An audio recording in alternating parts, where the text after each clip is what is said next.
Felicia From the Michaels, moment my you hear his princess, voice, you has know been entertaining there are audiences problems. with a unique Joey style Coco Diaz has of been rocking provocative humor comedy since the stages for 90s, all right? 15 years. With her You've seen him in tongue-in-cheek, films and she's been television, exploring but such his topics real as the patois, dynamics as of his the fans say, male-female are the relationships, stories from or his as we call past them here in and the his studio, chaotic dirty views on thoughts, life that will make and this the podcast proliferation a different of the beast. sensual Raw feminist. pain and She's a little passion is how to firecracker really rolled up, and that's describe why I this love her, and Cuban-born that's why you're going to love New listening. So Jersey tune in, all right? animal. Greetings, podcasters out there in Podcastville. You got the beauty and the beast. We're here, Felicia Michaels. Hello, Mr. Diaz. What's up, you sexy animal? You know everything is up. What's up with you? You know, it's a beautiful day to be alive. 70 degrees out here in sunny California. The rest of the country's freezing their fucking gonules off. And we're here alive and kicking. It's a beautiful day to be alive here, you know? Yesterday, I was such a crank over Christmas. Because they're doing this thing at my kid's school, the Secret Santa. Which, okay, do it for one day. But they're doing it for 2 weeks. 2 weeks. Every day you got to bring a gift in? Every day you got to bring a gift. And then they're like, just a little piece of candy or a pencil. So I give him a piece of candy and a little wrapping. Like, there's your Secret Santa gift. And he comes home with a bubblegum machine and some darts. And I'm like, what the fuck? You know what I mean? Yeah, I'm like, this what? For 2 weeks? These kind of gifts, you know? So anyway, so it starts getting me all cranky. Like, this isn't what Christmas is supposed to be. So you have to gentle me with your voice, Joey Diaz. You know, it's crazy because I love Christmas, but I don't get into the Christmas spirit till I hear John Lennon's song. Oh, and that's really? like the 23rd or the 22nd. I don't know why. I don't think about it. I don't get enthralled with it. Like, I'm excited about it. My wife put up like a little Christmas thing and the mantle and some gifts in there already, and the cats are sitting in there and shit. Like, I don't even think about gifts till like the 23rd. Right. Like, it's the saddest thing. I don't know. Christmas is, Yeah. I love it, but I don't get excited till like a week before, you know? Well, actually, when I was married, my ex-husband, I would be like Christmas Eve about 4:30. I'd be like, "And you did remember to get me a gift, right?" And he'd be like, "Oh, I'll be right back." You know what I mean? Oh, it's terrible. I know. hate, I have I'd be to like, bang "You're my not head thinking about it. me.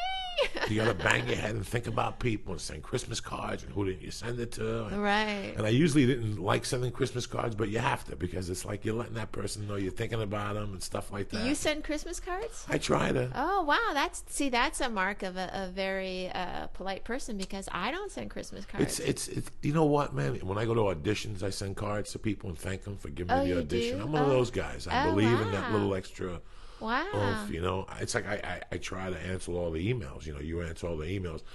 This morning I was here a couple minutes late because I was answering the emails and the Facebooks because that's all we really have. Yeah. People listen to the podcast, or some people. It's really nice. You're having a rough day, and it's a shitty day, and all of a sudden the cat puked, and the garbage bag broke, and your car's fucked up, and you go to your mailbox, and there's no check in there.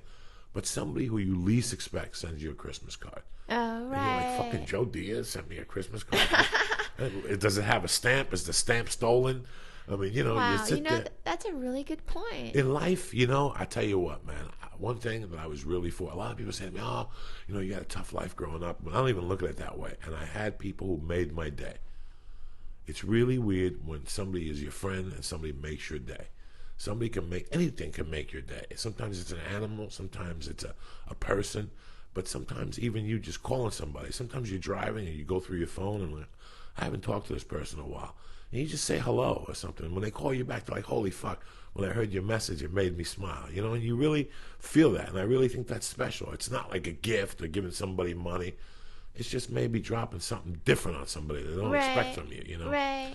Sometimes when people don't expect shit from you, it makes their day, you know. I never had that niceness in my heart. I'm just learning it. Yeah. But I've been doing it for like 10 years, and it's really, I always, when I was a kid, I had friends that, I had a friend, Jimmy Lebrano, the stutterer, I always goof on. The reason why I'll take that motherfucker with me to the grave is because he made my day when I was a kid. You know, I'd be going through this, oh, I don't have a mom, and all of a sudden he'd pull up with, hey, what are you doing? Get in. I brought you some chicken cutlets and an aluminum foil. And I would die. Like, all my friends when I was a kid used to give me chicken cutlets because I knew I loved chicken cutlets. So they'd all bring me aluminum foil with chicken cutlets the next day. Like, here, my mom made these chicken cutlets. He always had something for me. Right. And it wasn't money. It had nothing to do. Like, sometimes like when I go home now, like the last 5 years, I'll go home and I'll rarely do a set in the city. And like one time I was waiting for a bus. And he pulled up. What are you doing? Di, get in. It's your lucky night. He had weed, he had 2 bumps, and he had a Valium for later. He just makes your day. You know what I'm saying? Right. And you can't really replace that with people. There's some people who just make your day, and it's really special. Sometimes it could be your kid, And by the way, sometimes it's from the person you least expect. That's what makes your fucking day. I know. Like when my brother. That's what makes your day. When my brother passed away, you know who sent me a condolence card out of the fucking blue? Dave Attell. Dave Attell sent me a very lovely condolence card. It was written in it very kind and lovely thoughts. And this is a guy like I was friendly with in clubs or something, but we didn't, and he's nice, and totally admire him. But it was so out of the blue, and it was like, wow. You know why? Because years earlier, maybe, remember his dad died. Oh. And when you're on that side of the spectrum and you see them, it's funerals and weddings that have always pissed me off. You know why? Because people make a big hoop to do on how he was a great friend and oh my God, and all of a sudden the guy dies and a year later you don't hear from the people no more. It's over. Yeah. But when somebody dies and you're having a bad day and somebody gives you a condolence card, you make a mental note. Wow, this is how it felt. It means a lot. And now you start doing it. You start sending it. It's really weird when somebody dies all the time. My friend I grew up with owns a funeral parlor. So he calls me right away and says, guess who's here? So there I am stuck, and I usually send a mass card or a flower arrangement or something. Right. And they call a month later, they're like, out of all the motherfuckers that I was going to get a card from or whatever, you sent flowers. It's amazing. And it touches their heart forever. Yeah, oh, absolutely. And also when my first son came, David Tell sent a $100, what is that, when the government money fund, or what is it? What are those called? Like fund. From a treasury note. Yeah, a bond. $100 savings bonds. They were popular when I was a kid. Yeah. I used to get pissed off because $100 isn't really $100. Yeah. It's like $51.50 when you cash them in. You know what I'm saying? Oh no, but if you wait, you got to wait like 30 fucking years. Yeah, you got to wait 30 fucking years for it to be 100. That pisses me the fuck off. You wait 30 years and then you get $102 Yeah, back. what the fuck good is this? In 30 years, I don't even know if I'll be around. This is really crazy. When I was, I know you like these stories. In '83, I was just going through a rough time, and I just wanted to leave North Bergen. And I was betting with this Cuban bookie in West New York, New Jersey. And the guy was heavy fucking duty. The guy had a closet. When you went to his house, he had a closet. He opened up, and it was, like a towel closet. Right. It was like a cash register. Oh, right. Like the hundreds were up on top, the 50s. Really? It was fucking crazy. And you had to go over there and pay him. It was fucking crazy. Was it organized, or there was stuff? It was like organized. Hundreds, 50s, 20s. And he would sit there, take the bets, and then take the cash and go in his closet and make change for you. It was fucking amazing. So me and my buddy Stinky, who robbed the jewelry store, we had a plan. I'm sure you did. We were going to rob this guy. So he had a dog. He had a German Shepherd dog, so for a week I was broke. I would go over there in the daytimes and give him a Burger King hamburger, a Whopper Jr., and then I would jump the fence and become friendlier with him, whatever. Because the guy had an office in New York, too. So in the daytimes, like from 10 to 1, the house was empty. So I'd go in the backyard. So for a week, I kept bringing the fucking dog hamburgers and all this shit. And finally, a night came, and I had everybody waiting for me at the bar. I'm like, listen, everybody I owed money to, I go, come to the bar at 11, we'll be there. All your dreams will be taken care of. This guy probably had 40 grand in his closet. Right. And I knew he didn't take it with him. He left it there, and he slept there, and some nights he had like a mistress and a wife and a kid. But we were sitting on him. We were watching him for a week. And there was a Cuban place on the corner that was tremendous. On 57th and Hudson. It was just delicious place. So Stinky was a big eater. So he worked at UPS, and he was a big eater all the time. I don't know why. And we're planning to rob this place. And I borrowed my friend's screwdriver. At the time, he was Christy Lorenzo. Was in one of his mind fucks, he thought he was going to be an airplane mechanic. Right. So he went to airplane mechanic school, and they gave him all these tools, and he had this huge screwdriver. But his name is Christy Lorenzo, and he had his initials on it, which spells Coco Diaz. Right. You know what I'm saying? So I get the screwdriver, and I'm like, fuck, if something happens to the screwdriver, his name is on it, the initials. Right. So we plan it out. We're going to go through the back window. We're going to bypass the dog, and I'm going to go in. And it's a Saturday night, 10 o'clock, so I have Stinky drive me down to the A&P, and he parks, and I go, don't move. Don't move. I'm going to fucking call you from in the place, or I don't know what the code was, and you're going to pull up, and I'm going to jump off the roof and right into the car. We had it set. And I go up I climb the 2 roofs, and there's the dog. And I go to crack the window open. As I'm cracking the window open, the shade opens, and it's the dude. Oh no! And he looks at me, and I got like a hand, like a bandage over my head, like with 2 eyes, like a winter thing. And he's looking at me, and I'm like, ah! And I just go to. But by this time, I hear whoop, whoop, whoop, and I hear the cops there. So the cops went to put the brakes on, and the thing went whoop, whoop. So I knew the cops were there. So I hear the cops on the alleyway coming towards me, and I'm on the roof, and this guy's trying to open up his window like, you motherfucker, in Spanish. He's yelling at me, and I'm trying to hide from the cops. And there's like a 4-foot thing. There's a fence, and that's where the dog is at. Right. And then if I run down, the dog ain't gonna bite me. He's my friend. I've been giving this motherfucker Whopper Juniors all week out of my pocket. So right there, the cops are right under me. When they get under me, I jump over the cops, over that fence, and they're like, hey, stop, we're going to shoot. And I keep fucking running. Now the dog's biting me. The dog, you cocksucker, you fucking traitor. I thought you were a man's best friend. You were going to pay me for this shit, right? You know, I'm feeding you all week. I get to the fence, Felicia Michaels, and as I go to high hurdle the fence, I'm in shape at this time. I'm about 195. And I go to high hurdle the fence, and I had gloves on. The glove got caught in the barbed wire, and it ripped my hand. Right there, you can still see where the barbed wire went in, and the guts came out. And here I am hanging on the fence, and the blood's hitting me, and I'm starting to faint, and I got flashlights all over me, like, freeze, freeze. And I'm like, fuck this. And I untangle my hand with this fainty feeling, and I start running. And I go to Boulevard East, and I hide under a fucking car, and I see the cops driving by, and I get to my house, and it was a great run because I had to go from 57th and Hudson to 69th and Kennedy Boulevard. That's fucking 20 blocks going east to west, and then another 8 or 9 going north, you know? And the cops were everywhere looking for me. As I get into the house, I take the glove off, and the glove is tangled in my hand with the veins and shit. So I said, fuck it. I just put another glove on that one because I had like a box of robbery gloves at my house. And I went out that night with 1 glove, right? So I get to the bar, and I'm like, I don't know what to tell you guys. The robbery went fucking a fink, you know? And where's Conti? You know, where's Stinky at? And finally, he shows up. He's like, what happened to you? And I'm like, you motherfucker, what happened to you? And he's like, I was at the Cuban restaurant eating or some shit. I'm like, you motherfucker. The cops came. I had to run. And anyway, the story. So the next day I wake up, and I needed stitches. My hand was in really bad shape. Yeah, I'm sure. And I didn't have insurance. I didn't have money. And somebody said, go to the high school. Go talk to, because I had connections at the high school. Go to the high school and they'll fix your hand. And I'll never forget that I went to the high school, and this nurse was like, I can't help you, Mr. Lee. Mr. Lee and me were mortal enemies. This guy was a mortal fucking enemy of mine. We robbed a beer truck one time, and we knocked him over in the hallways, and we hid the beer in lockers, and I wouldn't open my locker without a warrant. You know me, I know my rights, bitch. I didn't watch Law and Order then, but I knew my fucking rights. You ain't opening up my locker. So we battled it out, and I called him a cocksucker, and we avoided each other for years. Now I'm out of high school, and I go back to see him, and he's like, what? And I'm like, Mr. Lee, can you? And I remember this guy's hating me, and the whole time he's looking at my hand.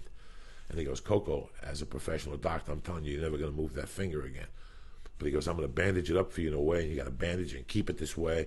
And then but what happened was, right, I went to the hospital before, and it was too late to stitch it up. Right. And I was scared, and I ran out of the emergency room, so I went to him. And he bandaged it up, and while he was bandaging it up, he goes, somebody asked me one day, about a month ago, if I had ever taken care of anybody who I didn't like. And I never answered him. And today, you walk in here. You know, you walked fucking in here. And I tell you, he goes, I can't stand you. And I'm sure you don't like me. I mean, as he's bandaging me up, he's telling me this shit. Right. And he's like, I don't even know why I'm fucking doing this. But, you know, I don't know what to fucking tell you. You know, he goes, you're never gonna have movement again. And after that conversation, we became such good friends. Like, I used to go to his house all the time and visit his kids, and his kids would say, Coco's here. Yeah, come on in. And this Mr. Lee had a crew cut. Right. You know, he was like old school Marine. He hated drugs. And we became friends. And it was so weird that years after I went to Colorado, I would send him cards. Like, thank you for that time when you really helped me. And one day he called me, and he, like a week before he died, he just called me out of the blue, and he goes, I just want to tell you something. That you learn something every day. He goes, the best thing is as you get older and you learn stuff. And he goes, I never thought that you and I would become fucking tight. As tight as this. He goes, my kids don't send me cards. And you send me Christmas cards and stuff. And a week later, somebody called me and said, hey, did you hear who died? Mr. Lee. And I always remembered that those cards meant more to him. When I was in Colorado doing coke. This is me in 85, 86, 87 doing coke. In the middle of all this coke, I always had time to mail this guy a card twice a year. Hey, how you doing? Thinking about you. And I always thought that was important. That guy saved my hand. Right. He saved my hand. The reason That's today I could amazing. finger you right now with this long finger because of him. If not, I have to learn how to That finger you with a long left fucking sausage of hand. yours. Yeah, so it's fucked up sometimes when you send Wow. people cards and That's stuff. a great Because making story. somebody's day. He made my day that day when he stitched my hand up. Yeah. And I made his day because he learned something about himself.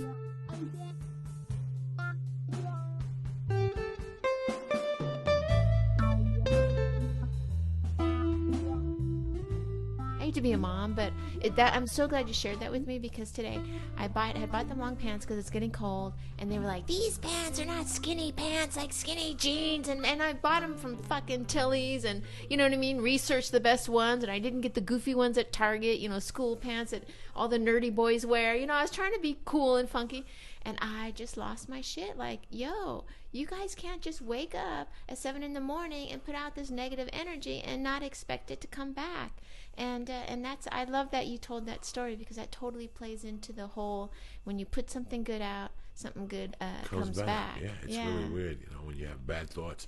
When you, sometimes in the mornings I go for a walk when I take my wife to work, and it's so weird how, you know, you smoke pot in the mornings or you don't, and you go for a walk, and you get these weird thoughts in your head about your day or about people, and I always try to get them the fuck out of there early, because why am I getting angry about this shit early in the morning? I should be, it's a beautiful day out, the sun's out. Yeah. You gotta appreciate each moment as it fucking comes, you know, so. Wow, that was an awesome story. No, I forgot all that story about Mr. Lee. You know, we come here every week. Felicia was concerned today. Talk to him about. This is our 20th episode of Beauty and the Beast, and I'm so happy in the direction the show is going. But you know, you have fears, and I spoke with Darren Carter yesterday at the Laugh Factory, who has, what's the name of his podcast? I forget. He's a Darren, great kid. Dick and Darren. Dick Darren's and a Darren, great and kid. they I've have done a it a couple wonderful times. Yeah. podcast. Yes, they asked us to come on and to do a little spiel together on there, and I haven't. What's been great about the podcast is now other comics are doing podcasts. Have talked to me and are like very interested in what we're doing, and we're sharing information, and if you do this, you know, you don't have to pay that, and this is how you do that, and it's been very cool to share all that. First off, we really put our souls into this thing. When I leave here, I feel like I left something here.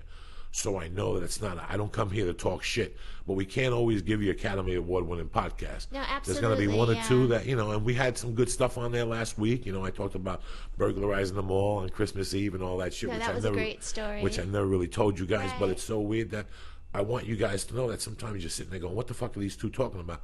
Honest to God, it takes a lot to bare your soul sometimes. Oh, we have to talk a lot of shit. I forgot all about the Mr. Lee story to make your day. Right. I forgot all about the Mr. Lee story about that stuff, you know. Well, here's my point about the with Darren, with the Dick and Darren show, and I was speaking with Darren, is that he, before I even said anything, was like, yeah, I get afraid about, am I going to run out of things to say? Because, you know, it's a lot of work to work on a podcast and to think about what to say and what keeps people's interest. And I was telling him, yeah, sometimes I feel the same way, but and it's weird how the podcast turns into something and you don't really plan for it to be what it is. Like, it seems to me now that we're getting the emails that the podcast, even though we're talking about sticking heads up women's vaginas on YouTube and crazy stuff and putting coke in a girl's butt, I mean, it is totally ridiculous, but we do share a lot with you people, and it's kind of scary, you know, and we don't know if it's the right direction. And last week I kind of felt like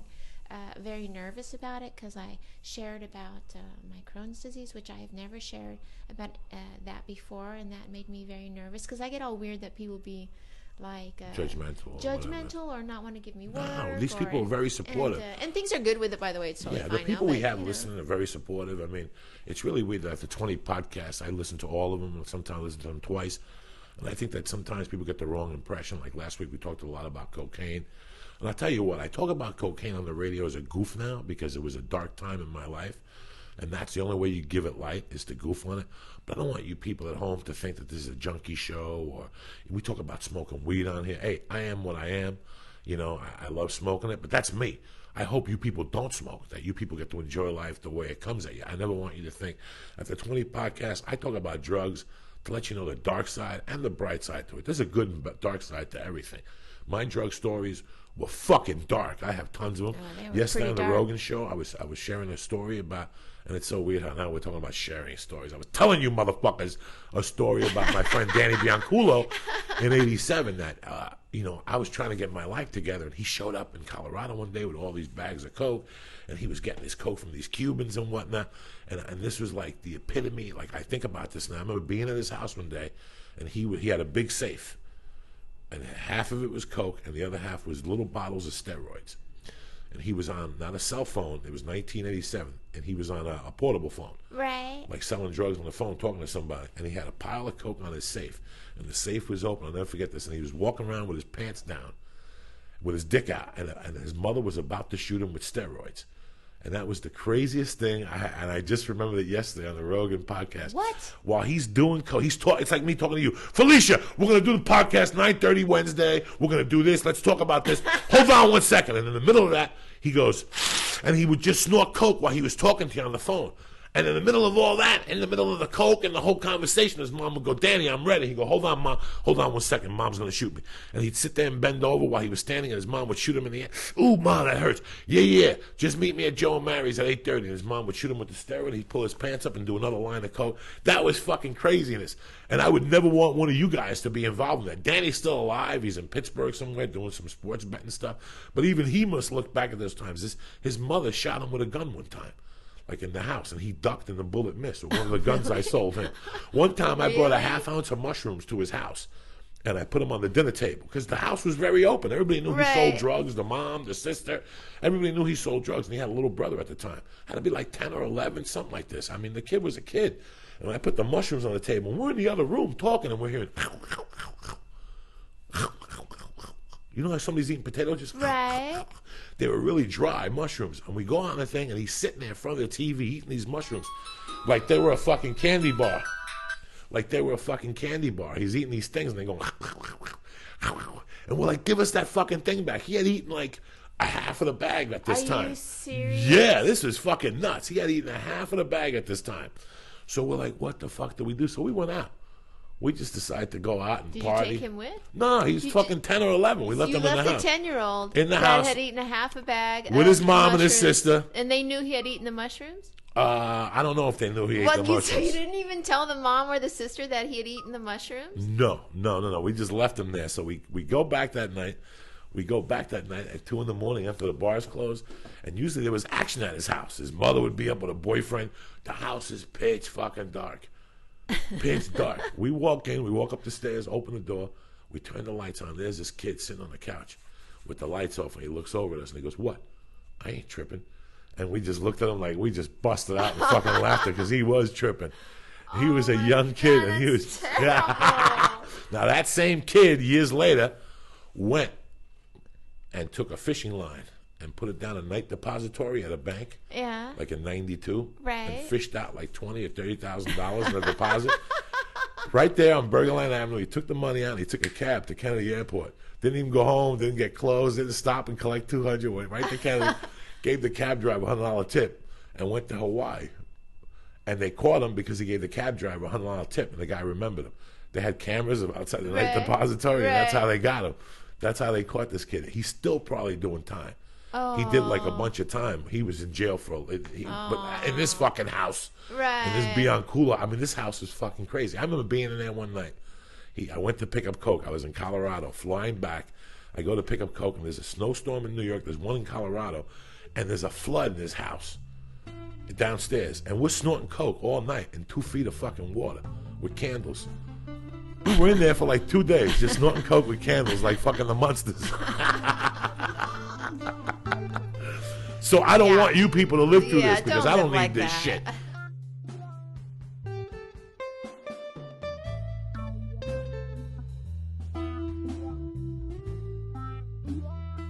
Let's give a shout out to our sponsors real quick. Our new sponsor. That's right, Skin Athletic Apparel, a leader in athletic clothing out there. Go to their web page at skinindustries.com and also adamandeve.com, supplying all your sex toys, you know what I'm saying? Go to their web page now and order something. They have a special Christmas discount going on right now, 50% off, free shipping, 3 free videos, and a special gift. And on the bottom of the box, put Felicia, Felicia, with that explosive fucking pussy of hers. And let's get this show going here. It's gonna be a wild one. I know. Listen, a lot of people want to know what happened what really happened at Pink Floyd the other day. Yeah, you know what? We had spoke a lot about you going to Pink Floyd, and I didn't put it in the podcast because then you didn't go. And why didn't you go? What happened was this: we met at 4:30. We met at 4:30. We did half a hit of the acid, myself and Ari Shafir. And then we hung out. Half a hit? Just half a hit to get the party started. Isn't that kind of a pussy move, We wanted Joey? to skin half pop a it. hit. We wanted to skin pop it first to make sure it wasn't strong. I didn't want to be walking around like a fucking momo. Yeah, like heroin people always do a little bit of skin pop. Right. Well, you didn't do that with acid too? No, well, we took a half a fucking hit. Oh, you know what I'm saying? Okay. So we took a half a hit. Then when we got on the train an hour later, we popped another whole hit. And we went down there. We got off the train. We walked around. The acid was kind of hit me, but it really wasn't kind of deal. Uh-huh. And I started walking around. We went to the window and we looked to see what they had. And it was really funny because we thought we had tickets. And then the guy called and said he couldn't get them. And there was just a bunch of bullshit. So we said, let's just go down there anyway. You know what I'm saying? Ari goes, you know what? I got you covered. Let's just go down there. I went down there with Ari. We looked around. The first set of tickets were $125 for the fucking left-hand side. You can only see the one side of the stage. Now, it was 6 o'clock. We said, fuck it. We'll find something else. We got 2 hours. So we walked around. And as I'm walking around, the prices went up from $125 to $250 and $375. Now here I am. I went to see the Wall 30 years ago. I'm sitting there. It's 2 weeks from Christmas. You know, I got to have Ari cover me on this fucking ticket. I felt embarrassed as it was, you know. The acid was trying to come through, but it wasn't. Well, because you only took half a hit. No, by that time I had taken a hit and a half. Oh, okay. Yeah, I took another hit on the train. Stop. I'm a fucking professional, dog. What the fuck you think you're dealing with? Some novice here? But what happened was I ate first and then did it. I ate a lot, then did it. And then we ate again, then did another hit. Yeah. Then we went down there. And once I got to the thing, it was weird because I thought about the trip and what had happened, what I had seen. Because whenever you do an acid trip, you're supposed to take something from it. And while I was sitting there watching all these people, the first thing I seen was Pink Floyd, as you could tell by my podcast, our podcast, anything Pink Floyd, Led Zeppelin, Black Sabbath, 20 other bands. They're my life. Music is my life. This is not just a hobby to me that I do to tell people I went to a show and to have a shirt and to be cool. When I go to a show, it's to really get something out of it. Right. And I'm standing, and this show's in L.A., which L.A. is like, you know, I love living here, but it's the fakest fucking place in the world, you know? So I'm sitting there and I'm watching all these people who know nothing about Pink Floyd coming to this. And these people pay like $200 and they're all excited. And nobody was tripping. Really? Like, I'm looking at these people, and they're all pussies. Nobody was tripping. I didn't smell reefer. I didn't smell nothing. I'm sitting out there. It's 7:30 now, and I'm watching these people. And I'm watching the old people. I'm watching old people. Old, what am I saying old? They're my age, you know? And I'm watching how they're acting. And I'm like, really? Fucking really? You know? Really? Right. You know, like they even... And so here I am caught up in this acid trip, which I'm really not burning on this acid at this point. But I'm really seeing this for what it is. And then I started thinking about the money and Ari, and I started thinking about Christmas, and I started thinking about how I had seen the original Pink Floyd, you know, 30 years ago, and I thought about what my friend James Villano always says. He goes, you can never go back. Right. You can't go back, bro. I paid $15 to see the original Pink Floyd. And yes, you know, Roger Waters has taken it 30 years later, and I went for creative things. I went to really see what creativity really was. I always thought it was brilliant. But while I was watching all these people going in, everything was lost. Right. Then it started raining. And I started thinking about that. If I'm wet, the guy next to me is going to be fucking wet. Everybody was wet. So we went to the pantry and we ate. Yeah. And while we're sitting down, the acid kicked in full fucking throttle. And I had ordered like an open roast beef sandwich. And now I had to eat this roast beef sandwich while I was tripping. It was just amazing, you know. And then we went home and watched the movie Domino. We smoked another joint and everybody left at 12. And left with a smile on their face. And everybody was happy. Yeah. Like something was just not right. Right. You know, and we still got a couple shows left. We still got Anaheim this week and next week, I think. And then they're also in Vegas on the 26th. So you never know what could happen. God might fucking drop a check for $10,000 and we're going to Vegas to see Pink Floyd Right. Saturday Did you hear night, that, God? the 26th. Did you hear that? You never know. You never know what could happen. I've been in weirder situations, you know. Oh, absolutely. And I'm a real fan, and it kind of hurt me, like, in a way. Like, I don't know. It was just... Like, I noticed how much things really changed. Like, I really seen my life in front of me and what happened the last 30 years. Like I looked at a lot of young kids going, and I was like, that was me 30 years ago going to see Pink Floyd. You know, maybe they'll get out of it what I got out of it 30 years ago, but I don't think so. These kids just went to go and to tell people they went. And I know halfway during the show they'd probably be bored or something and look around. They didn't really know what it stood for, you know? Right. And I really like that story about how, and I said it last week, I don't know if you used it, how he was in Montreal doing a show and somebody kept yelling money and he spit at the guy's face. Oh, right, and right, then, right. You know, and just it started with that. Just that thought of performing behind a wall.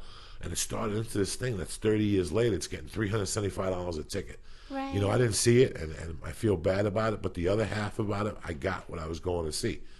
I got to see what had happened the last 30 years in my life, so it was kind of weird. It's tough to explain. I think it sounds like to me, and maybe I'm putting words in your mouth, is that in the midst of trying to get these tickets, you didn't feel the situation was honest anymore.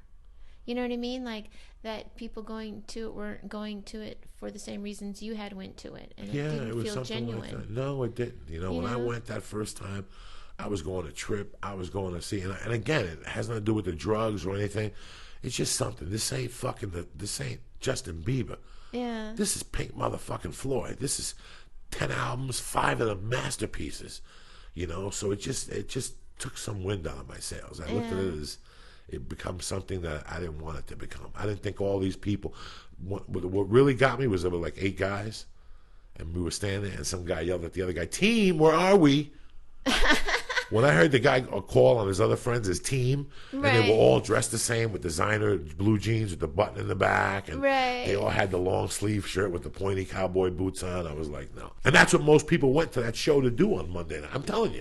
But Sunday do you ever night, think that maybe you're just projecting? Maybe you're projecting all of this because you were doing a hit and a half of acid? No. I always feel this way about a lot of things. Hey, listen, when I got here, you hear that fart? I had to cut a fart in here. You didn't want to go to a break. But dude, if you raise your ass to cut it, that means you know it's up on deck. So trot your ass to the bathroom. Well, it came out. I'm gonna walk 2 miles to the fucking bathroom. The bathroom is but by that time it's 19 feet away. All right, so I tighten up my ass. A little fart is gonna squeak out on the walk, and you're gonna smell it anyway. If you can What's lift the your difference? ass to fucking let the gas out, you know it's up on deck. I tell my boys all the time, and I'm gonna fuck them up. I'm like, look. You know, like they'll do it like I'm eating ice cream in my bed, and they'll come right up to me, and their butt is right at my face and fart while they demand a new video game. That's what kids do. We gotta fart in your face. I know. That's what kids do. If we can't fart in your face, whose face are we gonna fart in? How about your own face? No, it's just master farting in front of your own face. Listen, and then it just bring slipped. It I'm sorry. I'll never do it again. It just slipped. A little rose came out of my ass. What's the big fucking I don't care deal? if you do it outside. You farted in the car last week. I smelled it. I didn't say 2 words. I did not fart in the car. I did not yes, it fart did. in the car. I yes, did it not. Did. It smelled like gin and tonics and chili. You're so full of shit. It was okay. Not fart in the I could see it went through your little monkey. Had that little scent to it. It was okay. I ain't mad at you. I would never complain. It was just a little fart. It was just a little fart. It's okay. If I farted in the car, we're family. So what? You farted. You know what I'm saying? You can't put it on me. It was just a little fart. It was one of those. Like no, it just it was not. You're like so you picked up. I seen you pick up your did leg. not I wasn't fart in mad the at you. car. I didn't pull this over on the crazy man is 215 and say talking get out of the car and fart.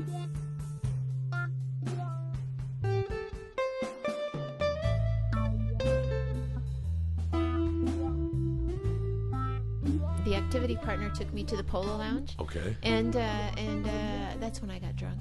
And I had a drink, but you're sitting there, and the Polo Lounge is at the Beverly Hills Hotel, right? And it's on Sunset, and you go in, and it's like everything you could fucking imagine.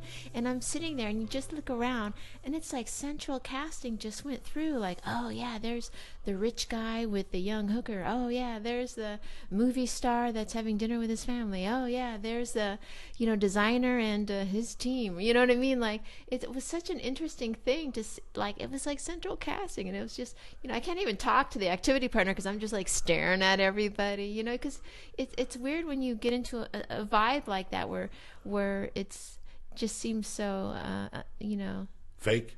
Yeah. It's very weird, especially I've never been into those type of parties and stuff where you go and look at that guy. And that's the other thing that got me going was towards the end, a lot of like mid-level actors, showed up there, and they were all douchebags. Like there was no Clooney and nothing like that. It was Right. cool. It was all these mid-level guys that you see on like TV sitcoms that you know are fucking douchebags. Right. And they weren't high either. They weren't drinking. They were just Right. you know. And it was like, it's just I don't know. I see. I've never stepped foot into the Polo Lounge. I've never been to the Really? Mondrian. I've never been to none of the clubs in Hollywood. And I gotta be honest with you, nor do I want to. When I've had the opportunity to go, I always go, look around, and no, it's just not me. Right. You know, it's just not me. I've always had this rule that you shouldn't be somewhere where you don't belong.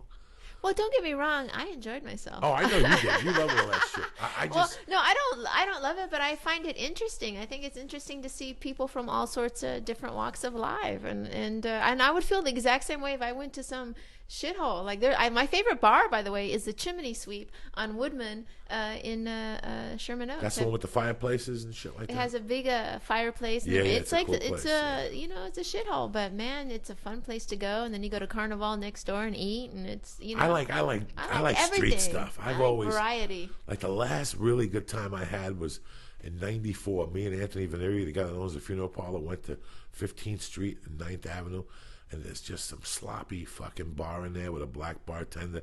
And I'll never forget, the guy kept looking at this girl. He was hitting on this black girl. And he kept saying to her, "What's your man got to do with me?"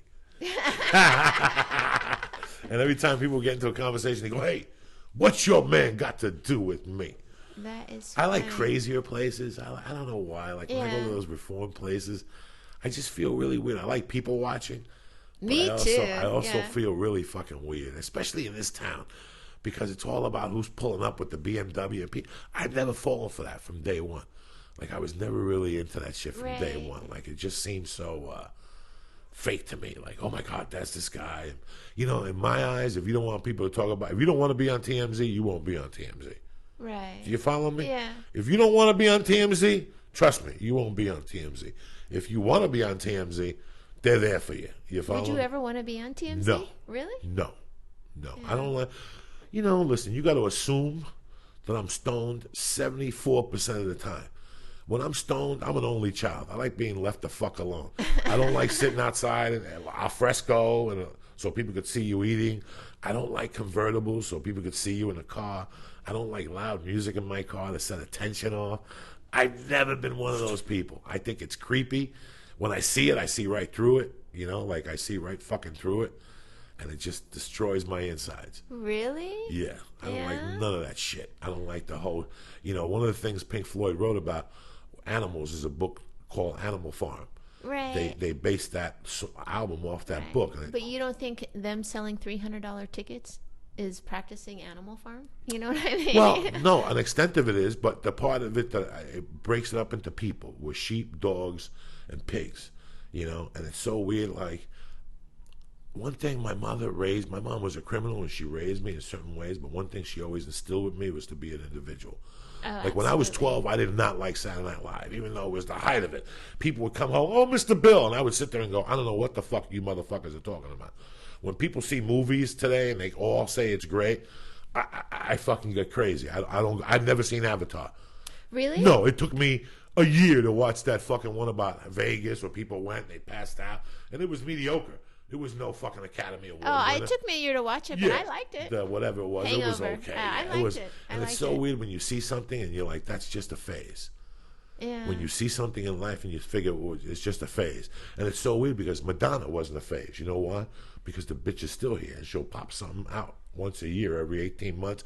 She'll take a picture of herself with a dick in her mouth and people think it's brilliant. That's just the way life works sometimes. You She know? did what? I'm just saying, Madonna always does something to change herself around. She's I want very to take a picture with a intelligent. dick in my mouth. No, but she always, you know, she did that book about. No sex. That was. But By the way, sex that was a really no, beautiful it book. was a beautiful Yeah, book. Beautiful book. And it's yeah. really weird how some people are just phases. My pride is I never really caught on to the phases. Right.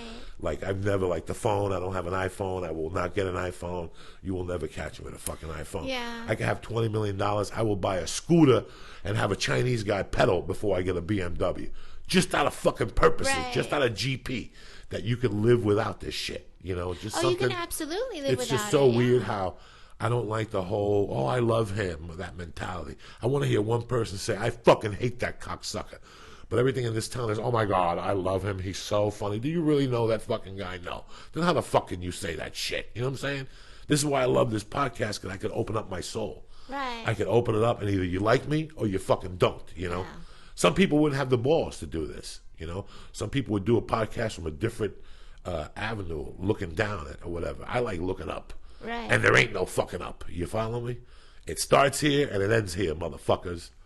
Well, I just want to say, the activity partner has a convertible, and I enjoy being in it. And it's a BMW.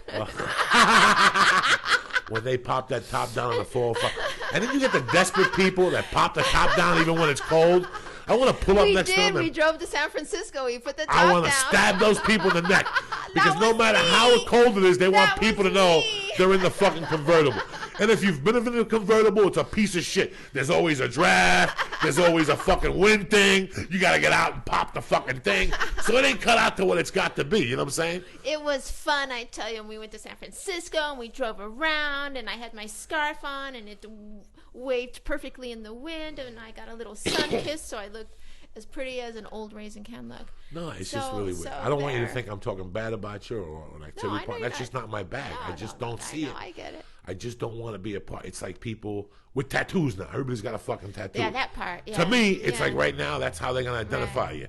They're going to identify you a lot easier when it comes time. They're just putting you on the grid to fucking identify you. You know what I'm saying? Now, that's it. That's that easy. You got to look deep to identify me. You know, deep. There ain't no scars. There ain't no nothing. I just got this face. It's easy to identify me. You follow me?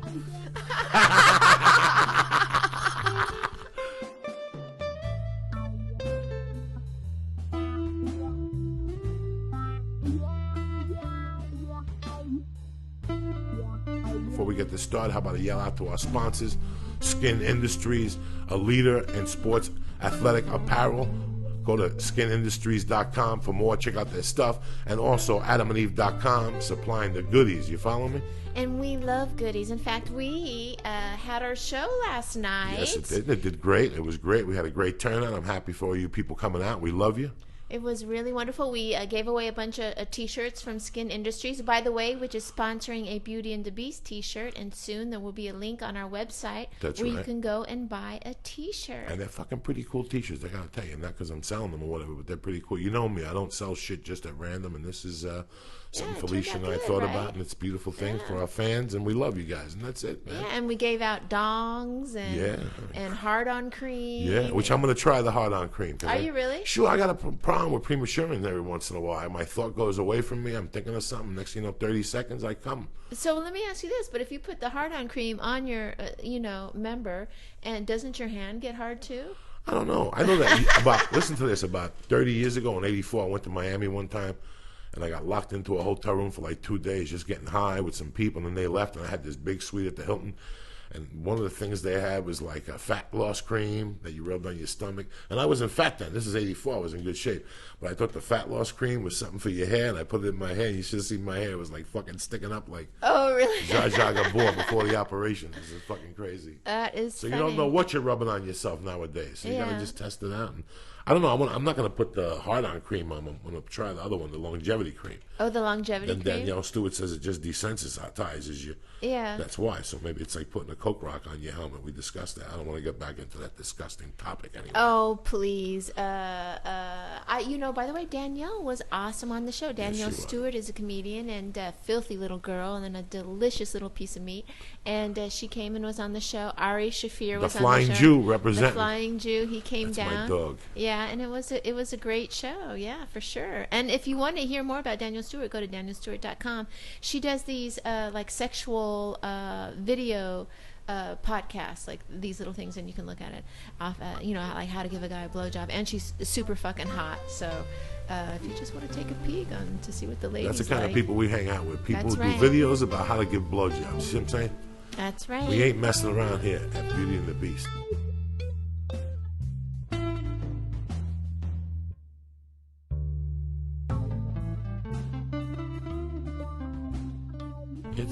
It's sharp to feel that what we're doing, somebody's getting something out of it. Yeah. You know, when you talk to people from your past, they always say, hey, you making any money? When you talk to your family members, you're like, hey, you making any money doing what the fuck you're doing? And for the podcast, we don't make any money, but I enjoy this Oh, First of all, I enjoy absolutely. being around you, taking a look at you, and your nice little titties, and then and I enjoy doing this, and I enjoy the fucking emails. There's some emails, people, that blow my mind. If you know anything about me, I talk this tough shit, but there's times I catch myself writing an email and I'm crying because I know what you're going Oh, through. yeah. I've been in your shoes. Some guy emailed that he lost his wife and he's trying to get her back, and some people just have great, goddamn great stories. Some guy that threw acid in some guy's face, and because this guy, the girl robbed him and shit, and now he feels bad, and the guy forgave him because the guy figured out that, hey, I'm a scumbag and I deserved it. When was the last time you threw acid in somebody's face and the guy looked at you with one eye and said, you know what, you were right, I was an asshole that night. You follow me? But Right. people have lived also. And that's the thing, that people live in shame sometimes. They do something when they're fucked up and they hide. Because Right. society tells us that we're retarded or we did something wrong or whatever. And then they hide that fact. Put it out there because it makes you stronger when you, and we've said this 1,000 times on the podcast. Put it out there. Don't fucking email me. I mean, email me.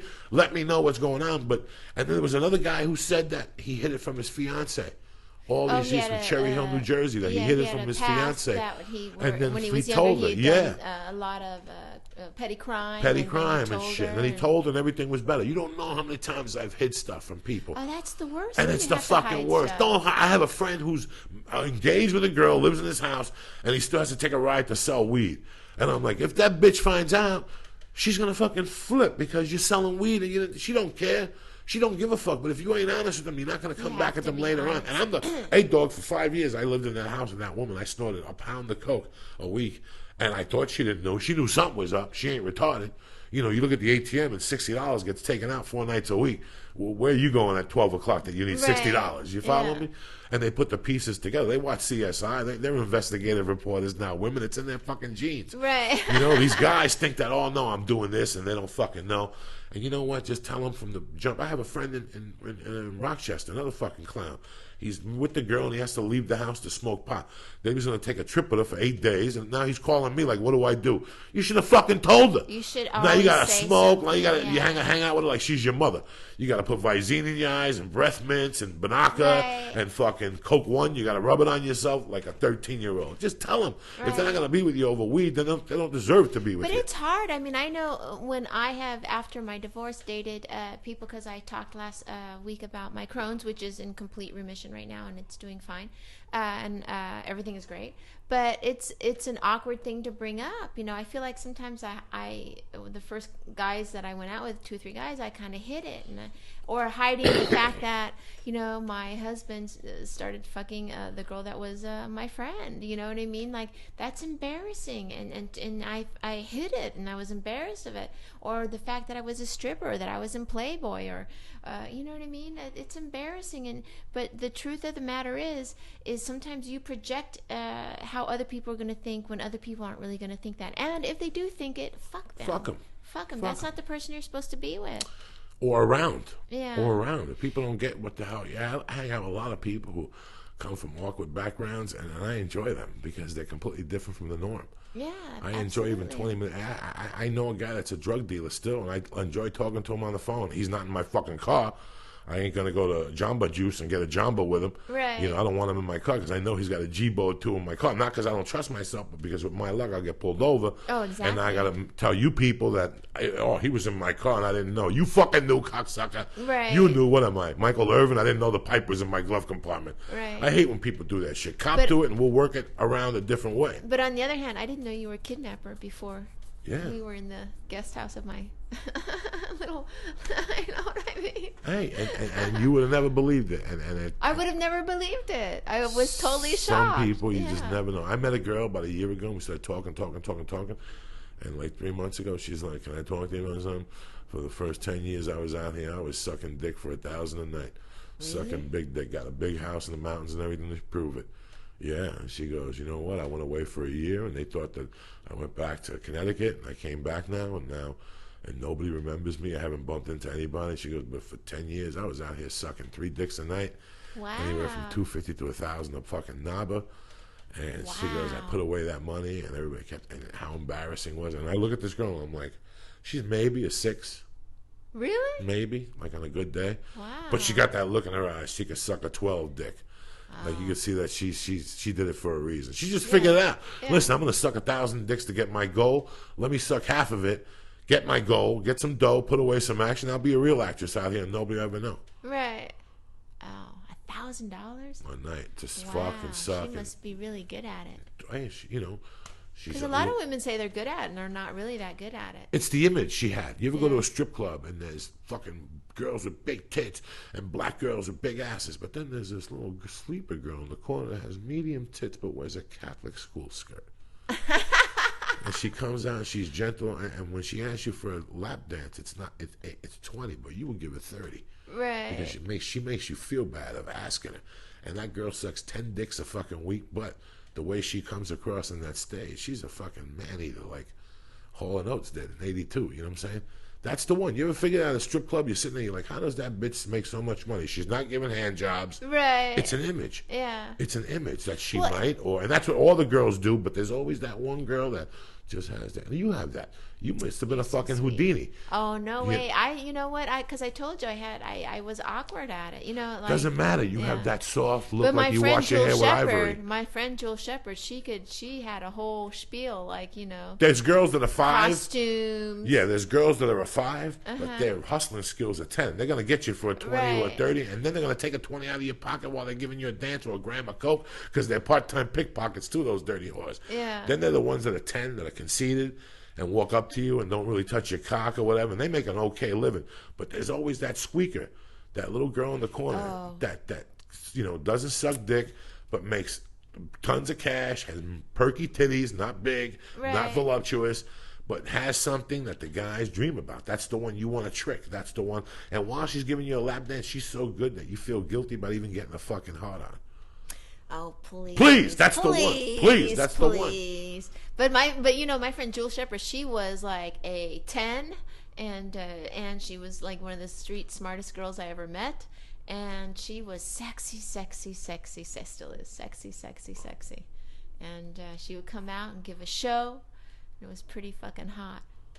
Not me. I wasn't that. But no, you don't seem like it's the illusion, it's the patois that comes out of you. See, you have that fucking look like you milk cows in the morning. You know what's so funny is that everyone always says, oh, you know, like strippers, and they are broken, and they, you know, they can't get their shit together, you know, and some girls are like that. But there are other girls like, Listen, 5 out of 10 strippers are fucking broken. 5 out of 10 are businesswomen. That's true. And they got to move way ahead of you before you come. I dated a girl, Carol. I dated Carol for 4 years. We moved here together. I'm not afraid to say I still talk to Carol to this day.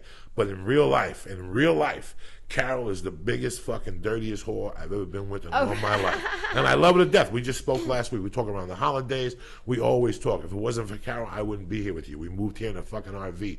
You know, she bankrolled the fucking whole thing. She dancing at Star Strip. You follow me? She'd come home and throw money on the table, and I count out 820 would fall on the fucking floor, and I put it in my sock. I mean, it was fucking crazy. This chick was crazy. She was crazy. Yeah. And she worked at a place where they gave hand jobs, and they fucking, scratch your nuts and all this shit, and I couldn't ask her nothing. I felt like half a fucking man while I was dating her for a long time, but what are you going to do? We moved here, and then she was too much of a hoe. Yeah. She was just too much of a hoe, and I loved her. I loved her to death. But she enjoyed it, right? Did she enjoy it?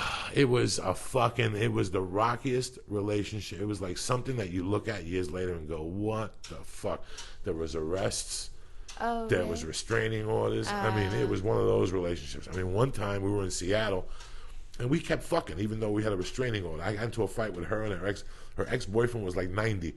And he came to Seattle to beat me up at a comedy club. So I bitch slapped him, and the cops came, so they said it was domestic violence because I pushed her when they were breaking it up. Somebody goes, well, he pushed her too. So they said it was domestic violence. So they arrested me, and they put me in the Seattle jail for 2 weeks. And then I came out, and I kept fucking her. We were living together. But one of the neighbors was there when the cops came to her house and interviewed her one day.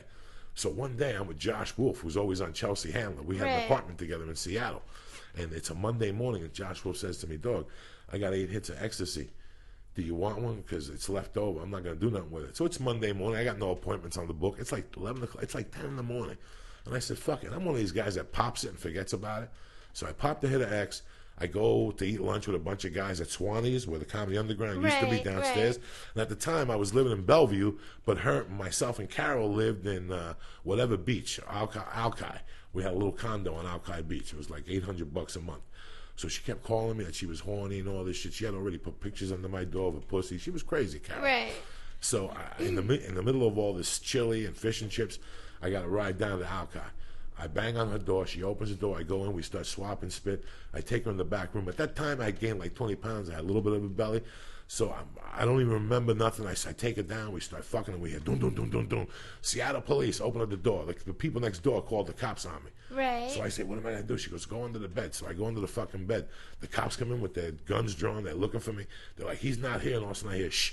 And when I was breathing, the bed was going up and down. You know what I'm saying? The bed kept going up and down. So like, get out from under there. So they put my shirt on me and they handcuffed me. And I got on this bus and then they took me to Seattle jail. And while I'm getting fingerprinted, the X is hitting me. Oh. So here I am getting fingerprinted, getting all loose in the jail cell. I was in that jail cell 12 hours fucking tripping. But the moral of the fucking story is that me and Carol, it was a nightmare. Like the day we broke up, people said to me, man, you've gotten funny, because 3/4 of my energy was dealing with that fucking crazy bitch every day. Right. Now she's back getting her master's for psychology. You know how wonderful. Long, Wonderful. you know how long she's been getting her master's for fucking psychology? You know what? Even but if she's it's back. 20 years, that's good. Yeah, that's that's a hard thing to do. My girlfriend is just did that. I have 2 girlfriends actually that just did that, and that's a tough thing. She had a guy, this Carol girl, that would pay her long distance, would send her money at any time, fly her out. She would do perverted things, and she'd come home with $5 fucking grand, a car, a horse. A horse. And every guy she finishes with, her and the horse are too chummy. It's curious. Every guy she ends with always has bad luck. Like I ended up homeless. Like I had to go to Miami Improv and work for 6 weeks and come back because they towed my car from in front of a house when I was fucking her one time. Then the guy after me held her, kidnapped her on between Hollywood and Mann's Chinese Theater. They had an apartment there, and she broke up with him because she wanted to go back to Florida. And he went to the store, came back with a bottle of tequila, a cigar, and a razor blade. Sat her down and held her at gunpoint and said that when he finished the cigar and the razor blade, he was going to shoot her. A neighbor was walking by and seen the gun in his hand and called the cops. SWAT surrounded his house and fucking took him out. He did time here in California, and she moved back. This girl's a bundle of heat. Right. She's like Kent Vela was. Then she went to Miami and hooked up with another guy, the guy that got her pregnant with the 2 kids, because she got 2 kids now. Well, the first one he got her pregnant with, he started snorting coke. He was like a rehabilitated guy. She drove him so crazy. This guy started snorting coke again, and he ran over a cop and killed him with the car. So he went back to Greece. This ain't no joke. I'm telling you, people. This is no joke with this broad. I'm doing the longest yard. I'm there 3 days, and she just happens to call me. Like, hey, how are you? Where are you? Are you in California? I'm like, no. I'm in New Mexico. Believe it or not, I'm shooting the longest yard. She goes, what part of New Mexico are you in? I go, I think I'm in fucking Albuquerque. Not Albuquerque. I was the one on top, whatever. She goes, you know what? Me and my mom are in Arizona. She was there within 2 days trying to fucking cause problems. I had to tell her, you got to leave, dog. Oh, really? Yeah, you can't stay here. Yeah. You can't cause problems. I got a girlfriend. You can't cause problems down here. She went back. The guy came back from Greece to turn himself in. Before he got arrested, he went and fucked her, got her pregnant again. Then he turned himself in. The last thing I heard from her the other day was the boyfriend she hooked up with now from Michigan had a warrant out, so he moved to fucking Florida with her. So she's living with an escapee, whatever, a warranty, whatever. He's on the road. I mean, it's never an ending story with this. So girl. Perhaps I'll take out her last name on this story. Yeah, it's just I don't think I said her last name. Okay, I don't think I said her last name. I love her dearly. You know, she made me today because she's a tough chick and shit. We had a lot of laughs together and stuff, but it was like she was a ball of fucking bad luck. No, there are some people that you just love them to death, and you have to be able to draw the line with them. She came here with the Greek one time. Yeah. Oh, and she had another husband who died, a Hindu who was 70 and left her like $1 million. Oh, really? So she's a millionaire right now. Oh, she bought a gym. She bought a Curves gym. She sold it, and Carol is one of the tightest people I've ever met in my life. If Carol's got a $20 bill and she's hungry, she will not break that 20. But suck your dick for 2 tacos, rice, and beans. And I swear to God, I wish I was lying to you. Okay, she'll suck your dick for 2, not to break that 20. Right. Because she grew up so poor. Right. She grew up so fucking poor. Like she just grew up in such a fucking poor. 9 brothers and sisters. Oh, you know, she grew up so fucking poor that every dollar is important to her. And I love her dearly. I give her all the respect that she reminded me of somebody. She reminded me of my mom. Yeah. Because she didn't give a fuck. And she's the first one to call me at 3 a.m. to say, I don't have a man. And I'm like, Carol, you never wanted to pay attention. You know, I would leave to the comedy store to do a spot. At 10:15, she'd have her fucking pajamas on. 10:15, pajamas on, watching NYPD Blue with ice cream. Right. With fucking mascara's off, the hair's pulled back, the fucking cucumbers are on her eye, the cream. I'll be back in an hour. What do you want me to stop? Stop and get burgers in and out. I go to the store, do my spot, come back in an hour. There's a note. I went to the Ritz in L.A. You know, I get back at 2, and all of a sudden at 4, she's walking in hammered with a bag of Coke. At 10 o'clock, you were fucking going to bed. What happened? Oh, my girlfriend called me, another stripper. Her and her man broke up. We went and took his Coke, and I helped. And there was always a story there. Right. You know, she has to sleep on the couch. I wake up in the morning, the girl's playing with herself with an organ grinder and a pussy. I mean, this was crazy. Organ grinder. Everywhere we lived, there was always fucking drama. A homeless broad, there was always something. Yeah. I was like, no, I can't. And like I said, I love her dearly. I wish her well all the time. You know, whenever I'm on the road, she'll call me and say, because this bitch will take a plane anyway. She won't? She will. Oh, she will. Quick. Oh, yeah. She'll get a babysitter, pay him $1,000, and get the fuck out of that town and suck a dick within minutes. She don't give a fuck. And she's 40, and guess what? What? She still strips. Oh, awesome. She's still dancing in Tampa. So if you ever go to Tampa, look her up. That bitch is still stripping, giving hand jobs. She just looks great. Looking great. Yeah. She's on Facebook tormenting old men. Tormenting. She gets them right before they die. One time, this bitch called me from a hotel room. And I go, what are you doing? And she goes, I'm in a hotel room covered with whipped cream and chocolate fucking fudge. The guy went out to get ice cubes for my pussy. And I'm driving to church or something like that. She's telling me this. I'm driving to lunch with my wife in the car. And she's telling me this. Right. And I'm like, Carol, are you fucking serious? And she's like, yeah, he's 61. He's waiting for the Viagra to kick in. So I'm just laying here with whipped cream and chocolate on me. But I respect her honesty. Not when I was dating her. She wouldn't be honest with me. No judgment. But now I love her to death, and she knows she can tell me anything, and I just sit back. Nothing blows my wig.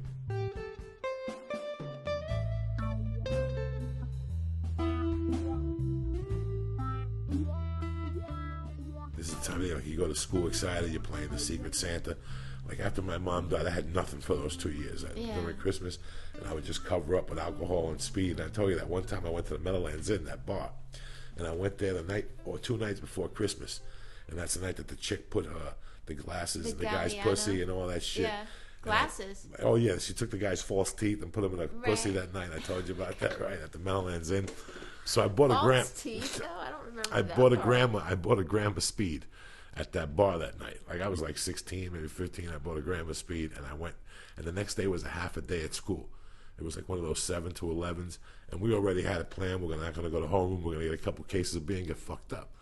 So me, a couple fucking Tarzans, we go rob a case of beer from a beer truck, and we're out in the wintertime, we're drinking, and we do a couple bumps of the speed, and we decide to get into a snowball fight.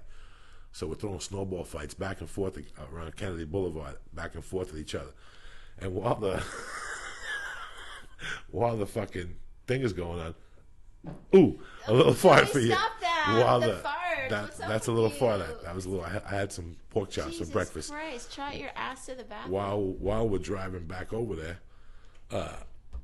we throw a snowball. Look at Felicia's looking at me like I'm gonna hit her because she knows the fog from my asshole is about to cover her. It's about to meet my nose, and there it is. Thank you very much. How's it smell? Good. It's like nothing. It's like a milk. It's like a malt ball fart. It's nothing. Please. So I throw the snowball. Or Richie Vanacek throws the snowball, and there's a guy dressed like Santa Claus driving by with his window open. I can't believe I farted. You gotta see her face. I might as well tell the wig story again and double torture. Tell how I punched her in the face. I don't want to laugh because I don't want to take air in. So, oh my God, that's a good fart. That's a good fart. So then, stop it with that. So then, I hit the guy in the face. Richie Vanacek hit the guy with the face in the snowball, but he's a Santa Claus headed to do detail at one of those places. You know, what's the places where you go to arm, whatever, the Soldiers of Fortune? Salvation Army, right? Yes, the Soldiers of Fortune. Right. So he's in front. He's driving. He's doing 50, and a fucking snowball gets away from Richie, low and inside, and just hits him right in the fucking face. And the guy almost loses control. And we're like, fuck it, he's going to keep driving. So we're out there. We're drunk. We're drinking blackberry brandy. And with that, we look, and here's Santa Claus running at us with the Santa suit on, with a big red splotch on his face and the snowball. He's fucking gunning at us. And we got no minute to think. We're like, either we run or we fuck this motherfucker up.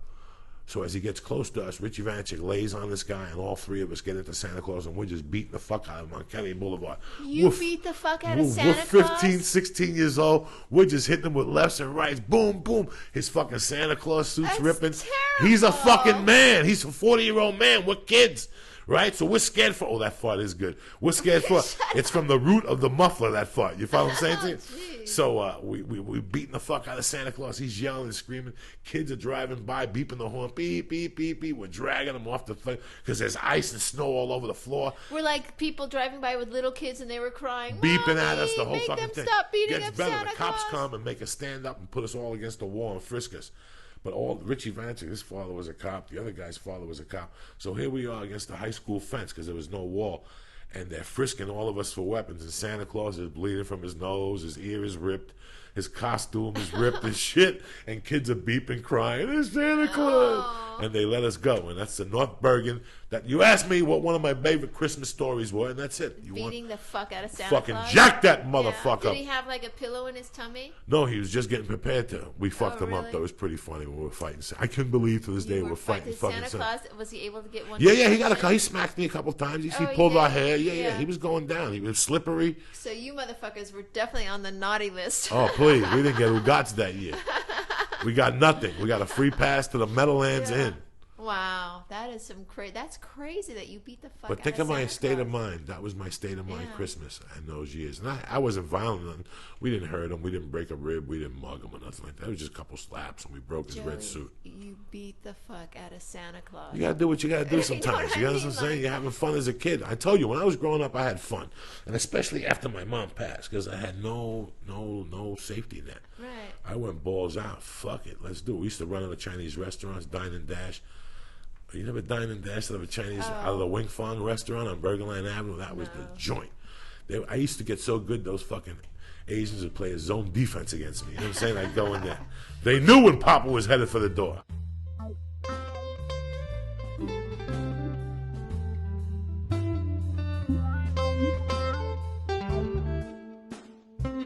Also, again, before the show ends, a shout out to our beautiful fucking sponsors who believe in us. SkinIndustries.com, a leader in athletic apparel. SkinIndustries.com. Also, AdamandEve.com. If you have a special lady in your life and you want to ring in the motherfucking New Year, why don't you go to AdamandEve.com, pick out something sweet, something special.